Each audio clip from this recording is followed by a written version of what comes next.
Henesis Kabanatang 32. At ipinagpatuloy ni Jacob ang kanyang paglakad, at sinalubong siya ng mga anghel ng Diyos. At sinabi ni Jacob nang makita niya sila, ito'y hukbo ng Diyos. At tinawag niya ang pangalan ng dakong yaon na Mahanaim. At si Jacob ay nagpasugo sa unahan niya kay Esau, na kanyang kapatid sa lupain ng Seir, na parang ng Edom. At inutusan niya sila na sinasabi, ganito ninyo sabihin sa aking Panginoong kay Esau, ganito ang sabi ng iyong lingkod na si Jacob, duumuon ako kay Laban at ako'y natira roon hanggang ngayon. At mayroon akong mga baka, at mga asno, at mga kawan, at mga aliping lalaki at babae. At ako'y nagpasugo upang magbigay alam sa aking Panginoon, upang makasumpong ng biyaya sa iyong paningin. At ang mga sugo ay nagsipagbalik kay Jacob, na nagsipagsabi, dumating kami sa iyong kapatid na kay Esau, at siya rin naman ay sumasalubong sa iyo, at 400 tao ang kasama niya. Nang magkagayon natakot na mainam si Jacob at nahapis at kanyang binahagi ang bayang kasama niya, at ang mga kawan at ang mga bakahan, at ang mga kamelyo ng 20 pulutong. At kanyang sinabi, kung dumating si Esau sa 1 pulutong, at kanyang saktan, ang pulutongang natitira ay tatanan. At sinabi ni Jacob, O Diyos ng aking amang si Abraham, at Diyos ng aking amang si Isaac, O Panginoon na nagsabi sa akin, magbalik ka sa iyong lupain at sa iyong kamag-anakan, at gagawan kita ng magaling. Hindi ako marapat na kabababaan ng lahat ng kaawaan, at ng buong katotohanan na iyong ipinakita sa iyong lingkod. Sapagkat dala ko ang aking tungkod, na dinaan ko ang hordang ito, at ngayon naging 20 pulutong ako. Iligtas mo ako, ipinamamanhi ko sa iyo, sa kamay ng aking kapatid, sa kamay ni Esau, sapagkat ako'y natatakot sa kanya. Baka siya'y dumating at ako'y saktan niya, ang ina pati ng mga anak. At ikaw ang nagsabi, tunay na ikaw ay gagawan ko ng magaling, at gagawin ko ang iyong binhi na parang buhangin sa dagat, na hindi mabibilang dahil sa karamihan.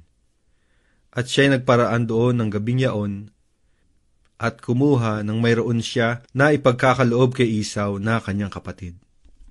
200 kambing na babae, at 20 lalaking kambing, 200 tupang babae, at 20 tupang lalaki.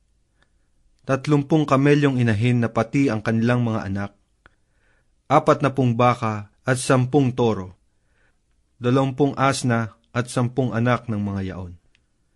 At ipinagbibigay sa kamay ng kanyang mga bataan, bawat kawan ay bukod. At sinabi sa kanyang mga bataan, lumagpas kayo sa unahan ko, at iiwanan ninyo ng isang pagitan ang bawat kawan.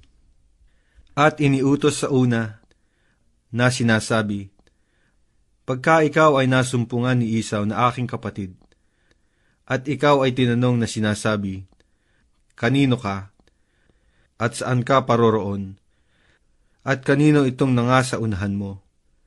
Kung magkagayoy sasabihin mo, sa iyong lingkod na kay Jacob, isang kaloob nga, napadala sa aking Panginoong kay Esau.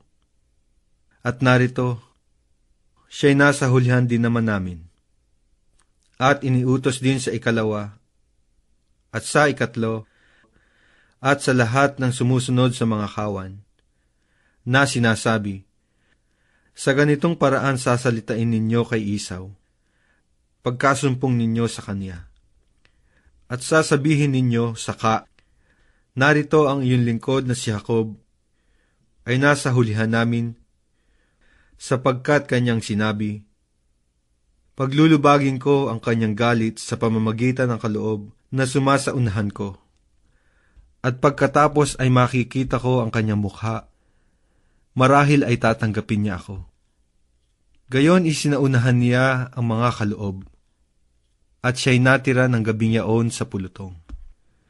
At siya'y bumangon ng gabing yaon, at isinama niya ang kanyang 2 asawa, at ang kanyang 2 alilang babae, at ang kanyang 11 anak, at tumawid sa tawiran ng Habok. At sila'y kanyang isinama at itinawid sa batis, at kanyang itinawid ang kanyang tinatangkilik. At naiwang mag-isa si Jacob, at nakipagbuno ang isang lalaki sa kanya, hanggang sa magbukang liwayway.